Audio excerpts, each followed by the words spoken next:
उपरांत Hindu PG college Lucknow विश्वविद्यालय में कार्यरत भारतीय उच्च अध्ययन संस्थान शिमला के फेलो प्रोफेसर विजेंद्र पांडे जी को आपने स्नातक, परास्नातक एवं शोध उपाधि लखनऊ विश्वविद्यालय से प्राप्त की है। आपका शोध प्रबंधन, आपने अब तक 125 से अधिक अकादमिक शोध पत्रों एवं संकलनों का प्रकाशन तथा 100 से अधिक अकादमिक व्याख्यानों का प्रस्तुतिकरण किया है। प्रोफेसर पांडे जी का शोध एवं चिंतन भारतीय ज्ञान परंपरा, सार्वभौमिकता और आधुनिक राजनीतिक विचारधारा के समन्वय को गहराई से अभिव्यक्त करता है। अब हम चाहते हैं कि सर कृपया आए और अपने उद्बोधन से हमें आलोकित करें।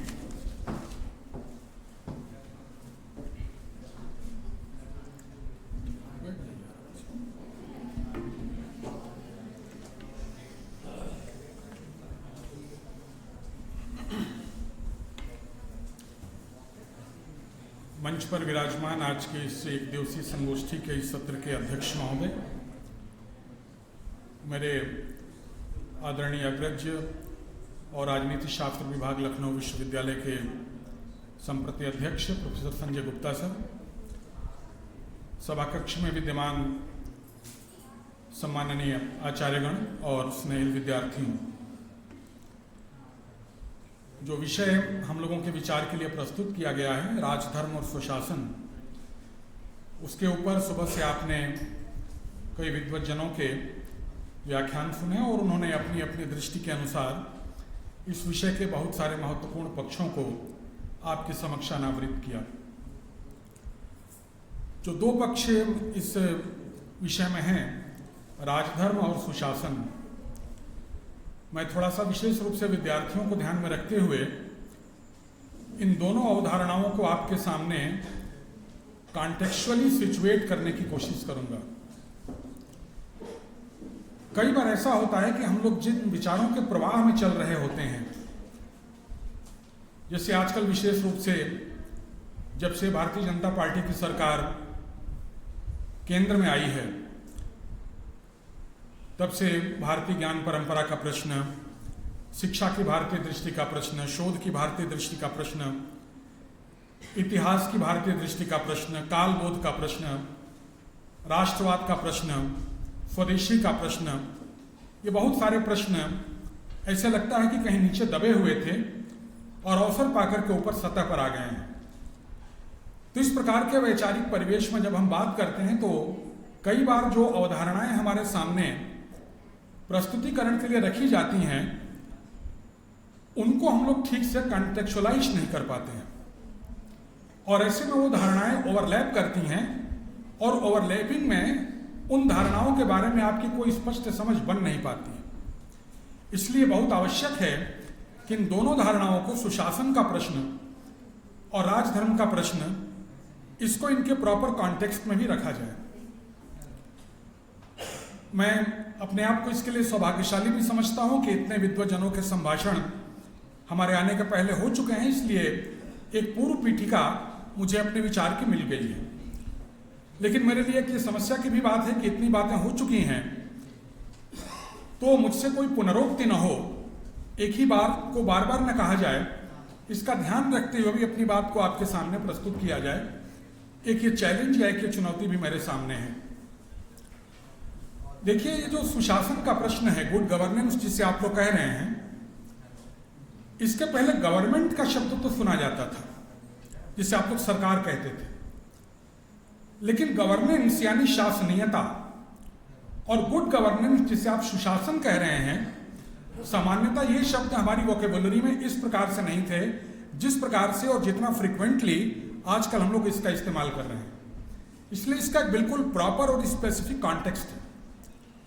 आप इसको बिल्कुल ऐसे ही समझिए जैसे कभी आपसे महिला सशक्तिकरण पर बात करने को कही जाती है तो आप तत्काल उस समय फेमिनिज्म पर बात करने लगते हैं, नारीवाद पर बात करने लगते हैं और नारीवाद पर बात करते करते आप लोग सीता और सावित्री तक पहुंच जाते हैं, आप गार्गी और मैत्रेयी तक पहुंच जाते हैं।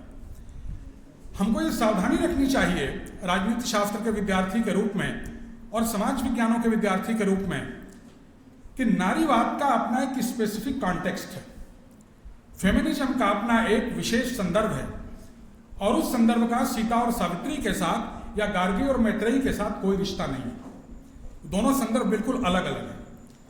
उसी तरीके से जो सुशासन का प्रश्न हमारे सामने है और राजधर्म का प्रश्न हमारे सामने है, इनके संदर्भ के बीच का जो फर्क है उसको हमको ध्यान में रखना चाहिए।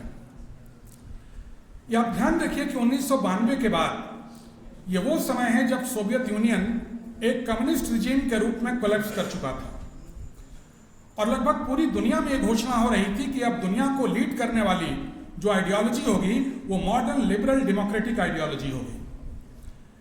दो अमेरिकी विचारक जिनका आप लोग नाम जानते होंगे, फ्रांसिस फुकुयामा और डेनियल बेल, ये लोग कह भी चुके थे कि अब एंड ऑफ हिस्ट्री यानी इतिहास का अंत हो गया और एंड ऑफ आइडियोलॉजी यानी विचारधाराओं का अंत हो गया, क्योंकि समूचे इतिहास को केवल विचारधाराओं के संघर्ष के रूप में देखा जा रहा था।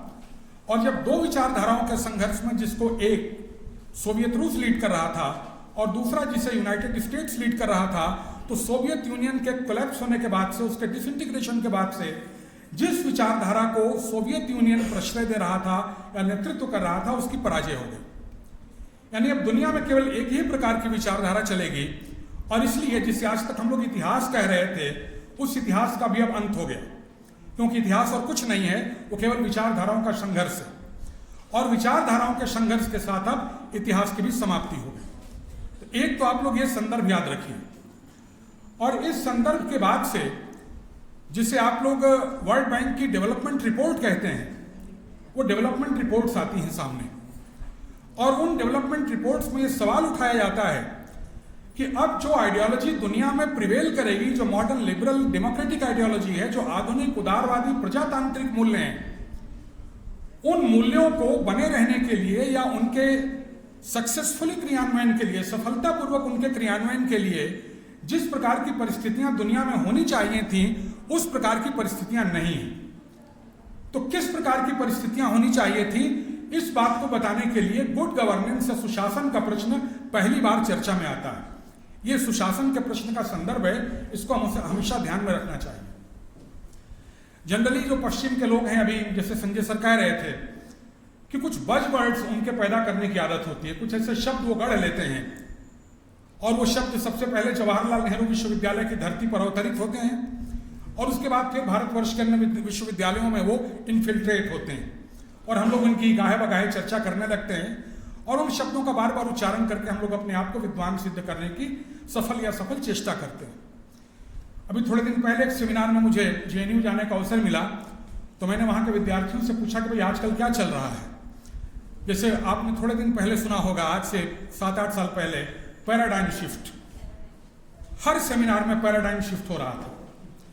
उसके बाद इधर नैरेटिव चल रहा है, हर आदमी नैरेटिव की भाषा बोल रहा है। तो हमने वहां विद्यार्थियों से पूछा कि आजकल क्या चल रहा है, तो मेरी बात समझ गए और उन्होंने कहा कि आजकल से ट्रांससेक्शनैलिटी चल रहा है, ये नया बज़वर्ड है।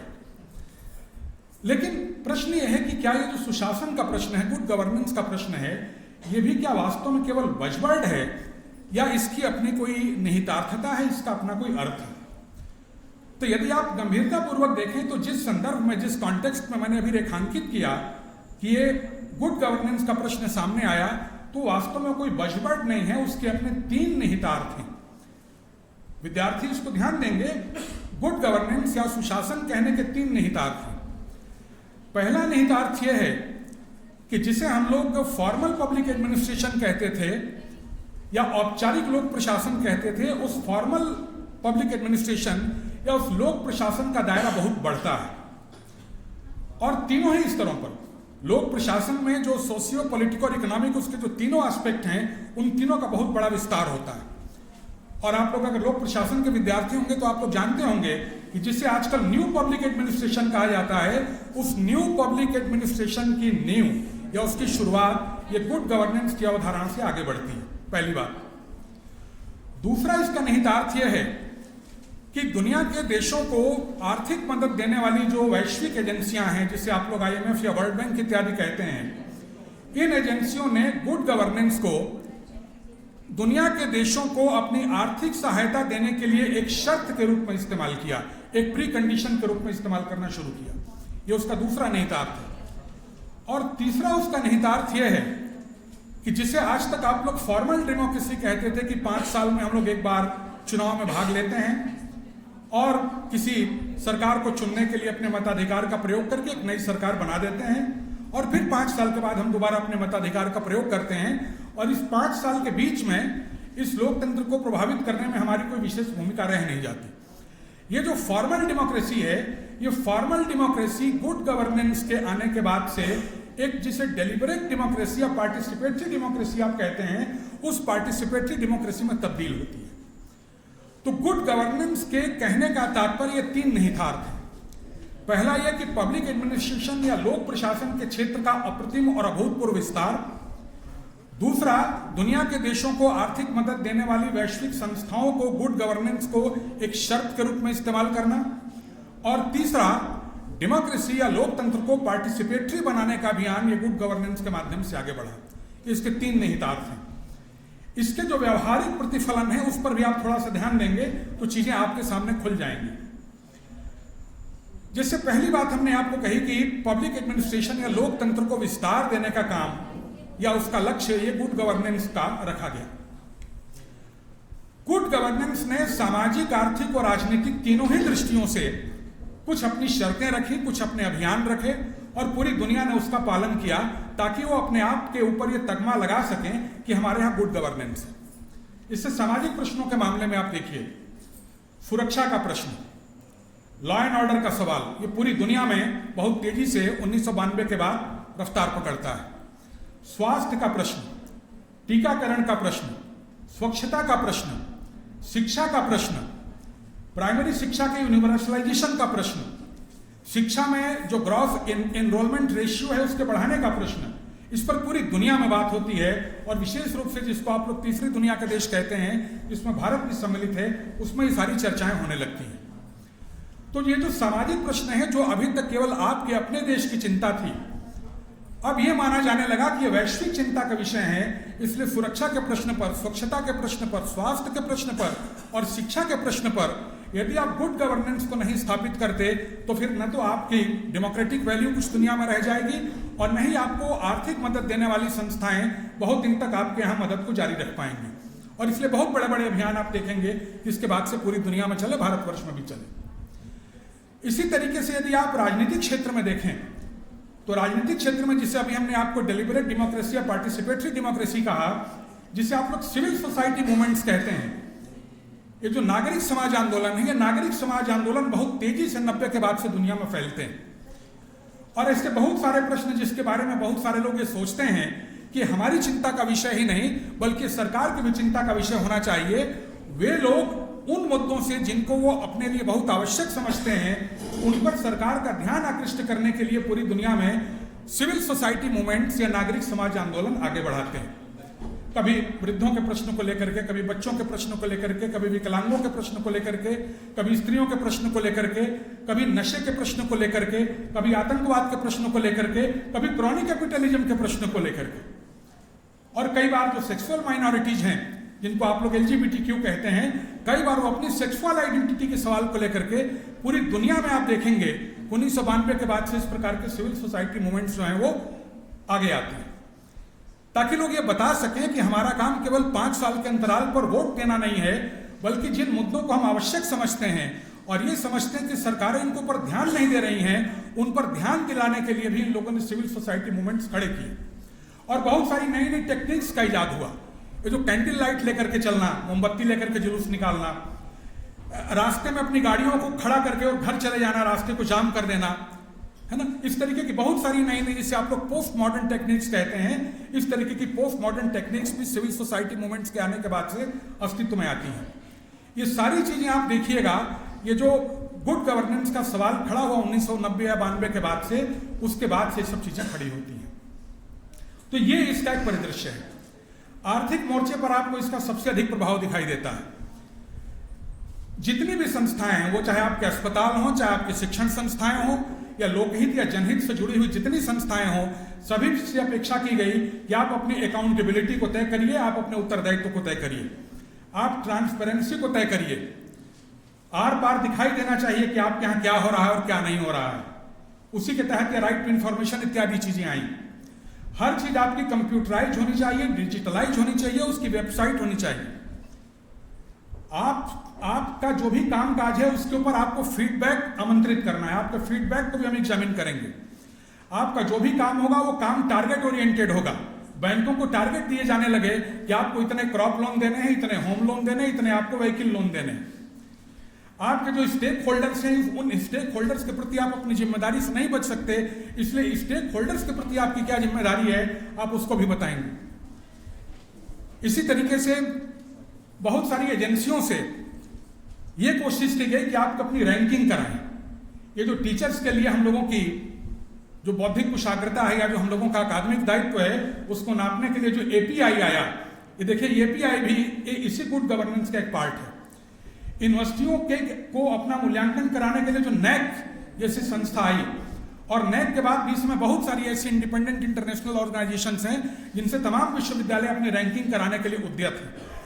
अभी कल मैं किसी काम से लखनऊ विश्वविद्यालय गया हुआ था, तो वहाँ कुलपति के कार्यालय के बाहर एक सर्किल बना हुआ है, एक स्ट्रक्चर बनी हुई है, और उसमें लिखा हुआ है कि इस एजेंसी के द्वारा लखनऊ विश्वविद्यालय को एशिया में यह स्थान प्राप्त हुआ है, विश्व में यह स्थान प्राप्त हुआ है, उत्तर प्रदेश के विश्वविद्यालयों में यह स्थान प्राप्त हुआ है, लॉ पढ़ाने वाले इंस्टीट्यूशंस में यह स्थान प्राप्त हुआ है, रिसर्च पेपर्स में हमारी ये स्थिति है, पेटेंट में हमारी ये स्थिति है।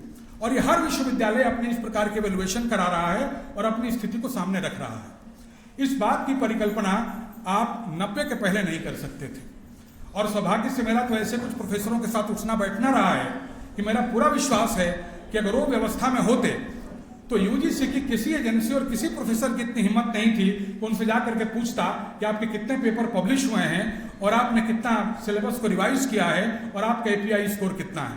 भाई कौन पूछता प्रोफेसर रघुवीर सिंह से, कौन पूछता प्रोफेसर एसपी नागेंद्र से, कौन पूछता प्रोफेसर जगदीश सिंह से, कौन पूछता प्रोफेसर लाल बच्चन त्रिपाठी से, कौन पूछता प्रोफेसर आर के मणि त्रिपाठी से, कौन पूछता प्रोफेसर रामचंद्र तिवारी से, कौन पूछता प्रोफेसर विद्यानिवास मिश्र से, कौन पूछता प्रोफेसर विश्वम्बर शरण पाठक से, कौन पूछता। तो 1990 के पहले आप देखेंगे कि इस प्रकार की कोई संभावना ही नहीं पनप रही थी, लेकिन 1990 के बाद से ऐसा दबाव पड़ा विश्वविद्यालयों पर कि उनको ये सब कुछ भी करना पड़ा, उनको भी अपनी ट्रांसपेरेंसी को, अपनी अकाउंटेबिलिटी को, अपने स्टेक होल्डर्स को, इन सबको एड्रेस करना पड़ा। और आप एक और बात देखिए, इन सारी संस्थाओं ने यह कहा कि वो संस्थाएं जिनको हम आर्थिक मदद दे रहे हैं उनको अपना प्रोसीजरल और अपना स्ट्रक्चरल दोनों चेंज करना पड़ेगा। और इसलिए आप देखेंगे कि 1990 के बाद से जितने नए विश्वविद्यालय बन रहे हैं, जिसमें आपका भी विश्वविद्यालय है या बहुत सारे प्राइवेट विश्वविद्यालय हैं, आप उन विश्वविद्यालयों की बाहर के स्ट्रक्चर को देखिए और उस समय के बाद बनने वाले आप जो ये मल्टी स्पेशलिटी हॉस्पिटल से उनकी स्ट्रक्चर को देखिए, और 1990 के बाद से बनने वाले जो कारपोरेट हाउसेस से उनकी बाहर की स्ट्रक्चर को देखिए। आप पहचान ही नहीं पाएंगे कि हॉस्पिटल है, ये कारपोरेट हाउस है, ये यूनिवर्सिटी है। और जो पुराने विश्वविद्यालय हैं, जैसे इलाहाबाद विश्वविद्यालय है, लखनऊ विश्वविद्यालय है, गोरखपुर विश्वविद्यालय है, वो विश्वविद्यालय अपनी बाहर की संरचना को तो नहीं बदल सकते थे, लेकिन अगर आप उनके अंदर की संरचना को देखें, उनके हेड ऑफ द डिपार्टमेंट सब कैसे कमरों में बैठ रहे हैं, उनके डीन की बैठने की क्या व्यवस्था है, उनके वाइस चांसलर किस तरीके से रह रहे हैं, उनके आसपास कितने प्रकार के गजेट्स हैं, उनकी चेयर की स्टाइल क्या है, उनके मेज किस तरीके के हैं, उनके कमरे का साज सज्जा कैसा है, तो आप अकस्मात देख करके नहीं बता सकते कि वो कोई वाइस चांसलर हैं, हेड ऑफ द डिपार्टमेंट हैं, डीन है, या किसी मल्टी स्पेशलिटी हॉस्पिटल के किसी डिपार्टमेंट का हेड ऑफ द डिपार्टमेंट है, या किसी बड़ी मल्टीनेशनल कंपनी का सीईओ है। सभी के स्ट्रक्चर में आपको एक प्रकार का परिवर्तन दिखाई देता है और एक प्रकार की एकरूपता दिखाई देती है। तो ये आर्थिक मोर्चे पर आप देखेंगे, चाहे बैंक हो, हॉस्पिटल हो, एजुकेशनल इंस्टीट्यूशंस हो, पब्लिक पॉलिसी को लागू करने वाली कोई संस्थाएं हो, उसमें आपको स्ट्रक्चरल और प्रोसीजरल दोनों प्रकार के चेंज दिखाई देते हैं। ये मुख्य प्रभाव आपको सुशासन की अवधारणा के प्रकाश में आने के बाद से दिखाई देता है, जो उसका कंटेम्पररी कॉन्टेक्स्ट है, उसको अगर आप ध्यान में रखें स्पेसिफिकली ध्यान से। लेकिन होता क्या है? होता यह है कि भारत में नहीं बल्कि इन्हीं देशों में पोस्ट मॉडर्निटी जैसा विचार उत्पन्न होता है, और आधुनिकता की जितनी आधारभूत मान्यताएं थी और उसके मेटा नैरेटिव्स थे, ये पोस्ट मॉडर्निस्ट विचारक खुद ही उनको रिजेक्ट कर देते हैं। अभी कई विचारकों का सर ने नाम लिया। अमेरिका में ही आप देखेंगे कि वहां पर एक कम्युनिटेरियन स्कूल पैदा हुआ, और उसने कहा कि ऐसी कोई भी विचार व्यवस्था नहीं हो सकती जो पूरी दुनिया पर संदर्भहीन तरीके से, इनकम्बर्ड तरीके से लागू हो सके, क्योंकि जितने भी विचार होते हैं they should be embedded into the society. वो संदर्भ शासित होते हैं, समाज शासित होते हैं। उसमें आप चार्ल्स टेलर का नाम ले सकते हैं, उसमें आप माइकल वॉल्जर का नाम ले सकते हैं, उसमें आप एलेस्टेयर मैकेंटायर का नाम ले सकते हैं। ये ऐसे कम्युनिटेरियन विचारक हैं जिन्होंने इस प्रकार की आइडियोलॉजी की वैश्विकता को या उसके विश्वव्यापीपन को स्वयं नकार दिया। वहीं अमेरिका में बैठे नॉम चॉम्स्की जैसे लोग थे जो वहां की सत्ता को और वहां की सत्ता संरचना को रोज चुनौती दिया करते थे। और इसलिए विचारकों ने यह भी कहा कि ये वो समय है जिस समय हम लोग एक फ्लूइड मॉडर्निटी, एक तरल आधुनिकता के दौर में रह रहे हैं कि एक तरफ वैश्वीकरण के कारण हमारी जो संप्रभुता है वो सिकुड़ती हुई या डाइल्यूट होती हुई भी दिखाई देती है, लेकिन दूसरी तरफ जो सब नेशनलिज्म या उप राष्ट्रीयताओं के भाव हैं वो पैदा होते हुए दिखाई देते हैं। हमारी जो बृहद आइडेंटिटी है वो बृहद आइडेंटिटी हमको एक फ्लूइड फॉर्म में दिखाई दे रही है, लेकिन जो हमारी मार्जिनल आइडेंटिटीज हैं वो मार्जिनल आइडेंटिटी जो उभार पा रही है। तो एक ऐसा दौर इस समय है जिसको हम लोग एक फ्लूइड मॉडर्निटी का दौर, एक तरल आधुनिकता का दौर कह सकते हैं। ये पूरी मोटे तौर से कहानी जो है ये सुशासन की अवधारणा के आने और सुशासन की अवधारणा के प्रभाव का है। और साथ साथ आप ये भी देखेंगे कि ये सारी इकोनॉमी जो ये मान करके चल रही थी कि अब दुनिया में केवल यही मॉडर्न लिबरल डेमोक्रेटिक आइडियोलॉजी ही प्रिवेल करेगी, इन्हीं देशों की बड़ी बड़ी इकोनॉमिक इंस्टीट्यूशंस जो हैं वो कोलैप्स करती हुई दिखाई देती है। अमेरिका के बड़े बड़े मल्टीनेशनल बैंक जो है कोलैप्स कर गए। कभी साउथ एशिया पर संकट आता है, कभी यूरोप पर संकट आता है, और एक बहुत ही फ्रेजाइल इकोनॉमी, एक बहुत ही क्षणभंगुर किस्म की आर्थिक व्यवस्था जो है वो दुनिया को इसमें ग्रसे हुए और दुनिया उससे ग्रसित है और उससे भयाक्रांत है।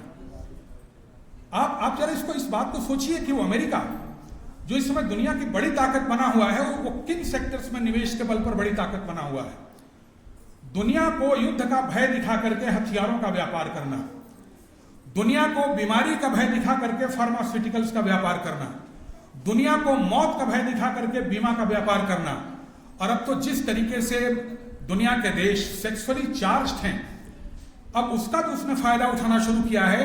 और दुनिया में जो सबसे तेजी से बढ़ता हुआ सेक्टर है पोर्नोग्राफी का सेक्टर, उसमें भी अमेरिका का बड़ा भारी निवेश। और जो अपने आप को पूरी दुनिया का पुलिसमैन और डेमोक्रेसी का परिरक्षक मानता है, आप उस अमेरिका को देखिए, पिछले पूरे एक शताब्दी में कोई ऐसा दशक आप नहीं निकाल पाएंगे जिस समय अमेरिका ने अपनी जरूरतों को पूरा करने के लिए दुनिया के किसी न किसी हिस्से में कोई ना कोई डिस्टर्बेंस क्रिएट न की। आप देखिए जिस इकोनॉमी पर ये चलने की बात कर रहे हो कितनी फ्रेजाइल है। आज की तारीख में अमेरिका में 50% बच्चे परिवार की व्यवस्था के बाहर जन्म ले रहे हैं। जिस यूरोप को आप आदर्श मान रहे हैं वो यूरोप इस समय थके हारे हुए लावारिस बच्चों का, थके हारे हुए बूढ़े लोगों का और बिखरे हुए परिवारों का महाद्वीप बनता चला जा रहा है। जिस चीन को आप जल्दी से जल्दी पीछे छोड़ करके 2047 तक सबसे बड़ी अर्थव्यवस्था बनना चाहते हैं, उस चीन में आज हालात ये हैं, सामाजिक विश्वास इतनी बुरी तरह से दरक चुका है कि 2/3 बच्चों के पिता अपने बच्चों का डीएनए टेस्ट कराते हैं। ये चीन के हालात हैं। चीन के विकास की जितनी बड़ी पर्यावरणीय लागत दुनिया में अदा की है आप उसका आकलन नहीं कर सकते। हर भारतीय को यह शब्दबाग दिखाया जाता है कि एक औसत अमेरिकी नागरिक का जो जीवन स्तर है वो जीवन स्तर हम विकसित भारत के दौर में दिला करके रहेंगे। आप इस बात का कैलकुलेशन कीजिए, एक औसत अमेरिकी का जो जीवन स्तर है, यदि उस प्रकार का जीवन स्तर आप दुनिया के लोगों को दिलाना चाहेंगे तो उसके लिए आपके पास 5.5 पृथ्वियों के बराबर संसाधन की आवश्यकता होगी।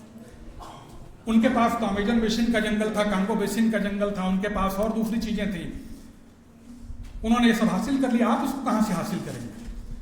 आपके सामने बड़ा प्रश्न है। इसलिए सुशासन के नाम पर अगर आपके राजनेता आपसे ये कहते हैं कि 2047 तक हम भारतवर्ष को एक विकसित राष्ट्र बना देंगे, ये बहुत अच्छी बात है, लेकिन उनसे ये पूछा जाना चाहिए कि आपके भारत को विकसित राष्ट्र बनाने का जो रास्ता है, जो दिशा है, वो दिशा चीन, यूरोप और अमेरिका से किस प्रकार भिन्न होगी? ये फंडामेंटल सवाल है। और आप अगर विद्यार्थी हैं और एक जागरूक विद्यार्थी हैं तो बिना इस बात की परवाह किए हुए कि कौन नेता ये बात कह रहे हैं, क्योंकि सभी नेता ये बात कह रहे हैं, अक्रॉस द पार्टी लाइन ये बात हो रही है विकास की, आपको उनसे पूछना चाहिए कि आपके विकास की दिशा क्या हो, क्योंकि हमको उस प्रकार का विकास नहीं चाहिए जो विकास अमेरिका ने प्राप्त कर लिया, जो चीन ने जिसकी कीमत पर प्राप्त किया, या जिसको प्राप्त करने का परिणाम आज यूरोप भुगत रहा है। तो ये बड़े सवाल हैं, जब आप सुशासन के ऊपर विचार करें तो आपको ध्यान में रखना चाहिए। अब जो दूसरा प्रश्न है राजधर्म का, बहुत संक्षेप में मैं उसकी तरफ संकेत करूंगा। राजधर्म की अवधारणा आधुनिक विकास और आधुनिक सुशासन की अवधारणा से बिल्कुल भिन्न है। उसका कोई संबंध आज की सुशासन की अवधारणा से नहीं है। भारतवर्ष में संस्थाओं और कानून को ज्यादा जटिल और ज्यादा विस्तृत बनाने की अपेक्षा हमेशा मनुष्य के निर्माण पर जोर दिया गया, और इसलिए जिसे आप लोग भारतीय परंपरा कहते हैं, उस भारतीय परंपरा या भारतीय ज्ञान परंपरा के बीच में राजधर्म की क्या स्थिति है उसको आपको ठीक से सिचुएट करना आना चाहिए। ये ध्यान रखिए कि दुनिया की सारी सभ्यताओं में ऊपर ऊपर कोई आपको विशेष अंतर नहीं दिखाई देता है। सभ्यताओं का जो अंतर है वो उनके कोर में निहित होता, उनके केंद्र में निहित होता है। और भारतवर्ष की सभ्यता का जो केंद्र बिंदु है वो ये है कि भारतवर्ष अपने आप में एक इंक्वायरी बेस्ड सिविलाइजेशन है, एक जिज्ञासा प्रधान सभ्यता है। और वो जिज्ञासा क्या है जिसकी सुबह चर्चा हो रही थी, मैं कौन हूं, who am I. Who am I is the central principle of Indian inquiry. ये जो आत्मबोध की जिज्ञासा का प्रश्न है, जैसे फिल्मों में बैकग्राउंड स्टोरी होती है, उस तरीके से सभी भारतीयों के कर्तव्य और अकर्तव्य का निर्धारण करने में ये अवान्तर कथा की तरह से व्याप्त रहती है। फंडामेंटल बात है। इसी आत्मबोध के प्रश्न को तय करने के लिए भारत में एक बहुत ही सुव्यवस्थित मेटाफिजिक्स या तत्वशास्त्र की व्यवस्था है। उसी तत्वशास्त्र से हमारे यहाँ जिसे आप लोग धर्म या रीत की व्यवस्था कहते हैं, ऑर्डर कहते हैं, वो सिद्धांत निकले हैं। उसी धर्म का सॉफ्टवेयर हमारे यहाँ संस्कृति कहलाता है और उसी का हार्डवेयर हमारे यहाँ सभ्यता कहलाता है।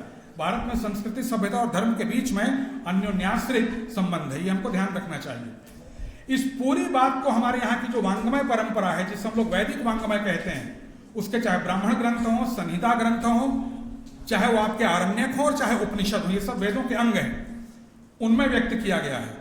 इनको आप कैसे ठीक से समझें, इसके लिए आपके यहाँ षड्दर्शन की व्यवस्था है, जिसे आप लोग सांख्य, मीमांसा, वेदांत इत्यादि कहते हैं, और इनके अर्थ को आप ठीक से कैसे लगाएं, इसके हमारे यहाँ षडांगों की व्यवस्था है, जिसे आप छंद, व्याकरण, ज्योतिष, निरुक्त इत्यादि कहते हैं। इन सारी विद्याओं को प्राप्त करने के लिए आप कैसे क्वालिफाई हो, इसके लिए हमारे यहाँ आचरण विधान है, जिसको हम लोग स्मृतियां कहते हैं। ये सारी बात कैसे जन जन में प्रचारित प्रसारित हो, इसके लिए हमारे यहाँ पुराणों की व्यवस्था है। और पुराणों के बाद आप देखेंगे कि रामायण, महाभारत या कालिदास जैसे आपको महाकाव्य, दूसरे प्रकार के अवान्तर साहित्य मिलेंगे। और ये परंपरा भारतवर्ष में अनादिकाल से आज तक विद्यमान है। संस्कृत के आचार्य सर बैठे हुए हैं, इस बात पर वो प्रकाश डालेंगे और मेरी बात की वो अनुशंसा करेंगे। आप देखेंगे कि उसमें कैयट है, उसमें भारवी है, उसमें भर्तृहरि है, उसमें भवभूति हैं, उसमें आनंदवर्धन है, उसमें अभिनवगुप्त हैं, उसमें चरक हैं, उसमें सुश्रुत हैं, उसमें कौटिल्य हैं। और 20वीं शताब्दी तक की काशी की पांडित्य परंपरा में आपको ज्ञान की परंपरा विच्छिन्न रूप से दिखाई देगी। तो उसकी एक समूची वांग्मय परंपरा है, अनडिसरप्टेड चेन और ट्रेडिशन ऑफ नॉलेज। और ये सब कुछ जो वांग्मय परंपरा है, इसको अधिष्ठान देने के लिए भारतवर्ष में विशेष लक्षणों से युक्त एक समाज की व्यवस्था है। वो समाज की व्यवस्था पुनर्जन्म और कर्म के सिद्धांत पर आधारित है, गुण के सिद्धांत पर आधारित है, चातुर्वर्ण के सिद्धांत पर आधारित है, चतुष आश्रम के सिद्धांत पर आधारित है, चतुष्पुरुषार्थ के आधार पर स्थापित है और ऋण त्रय के सिद्धांत पर आधारित है। ये सब आपको समझना पड़ेगा। और ऐसे समाज को पोषित करने के लिए भारतवर्ष में कला और कौशल संयुक्त एक विशेष प्रकार की अर्थव्यवस्था विद्यमान है। और भारतवर्ष में जो कला और कौशल है और कुछ नहीं, उसकी जो तत्व दृष्टि है, उसी तत्व की रूपात्मक और रसात्मक अभिव्यक्ति को भारतवर्ष में कला कहा गया। और इसी आनंद कुमार स्वामी कहते हैं कि भारत में जो कलाएं हैं, जो कौशल है, हर प्रकार का कला और कौशल, वो चाहे किसान का काम हो, कृषक का काम हो, स्थापत्य कला हो, वाणिज्य कला हो, कितने भी प्रकार की कलाएं हैं, वो मनुष्य के जीवन का एक साथ परिमार्जन करती हैं, एक साथ उन्नयन करती हैं और एक साथ उसे परिपूर्णता प्रदान करती हैं। और ये जो सारी व्यवस्था हमने आपको बताई, ये वांग्मय परंपरा, ये हमारा मूल प्रश्न, ये हमारा समाज का अधिष्ठान, उसको पोषित करने वाली अर्थव्यवस्था, इस सबके परिरक्षण करने का दायित्व वस्तुतः राजनीति का है। इसलिए सुशासन की जब आप बात करेंगे तो आपको राजनीति के का ये जो प्लेस है या राजनीति की जो स्थिति है, उस स्थिति को ध्यान में रखना पड़ेगा। ये जो लोकतंत्र की चर्चा चल रही थी, भारत में लोक का मतलब भीड़ नहीं है,